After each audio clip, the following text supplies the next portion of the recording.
Само таблото од шампионската фудбалска екипа на Пехчевски напредок сведочи дека во овие руинирани простории се пишувала фудбалската историја на Пехчево.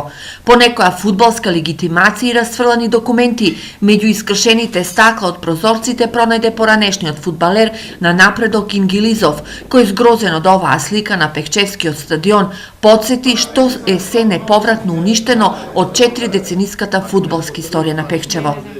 Нема спортска опрема, нема прскалиците, нема црева, нема шкафовите што беа внатре со опремата, нема клупи, нема болерите, нема косачката, нема чешми, нема ништо. Сувата трева и руинираните простори не ги остави рамнодушни ниту Борис, ниту Благоја, кои во 1974 година биле реализатори на идејата Пехчево да добие стадион и фудбалски клуб. Уназад едно 4-5 години веќе тука оноа што го викаме представа фудбал не постои. А на стадионот во Пешово, освен да дојдете да се разочарате, може да најдете тука стадо овци на приватни овчари. Срама се треба да се срами локалната власт и градоначалник и советници да дојдат да видат пустош.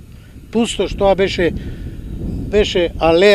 алеја, зеленило беше, тука убавина беше. Пехчевски напредок се надпреваруваше во меѓурегионалната лига, а имаше и големи фудбалски имиња, освен Спаско Ингилизов, одовде излегоа и Стојанчо Станоевски и Илија Сасански. Има страшно талентирани деца што останаа да играа фудбал по турнири по Малешевијата и да играа фудбал на школското игралище, на асфалто. Вината за пропаѓањето на градскиот стадион, овие луѓе ја гледаат во локалната власт. Некаде се форсира да се градат нови објекти, а некаде уопште се запоставени да се одржува со тешки маки кои се изградени квалитетни. Владеачката гарнитура во Пехчево со обеќањата дека до лани, до некој август, септември ќе биде заградено, па ќе биде регулирана и соблекувалната, ќе го земе некој друг да го стопанисува, со што јас прво като повторувам като граѓанин на Пехчево е смешно да еден таков објект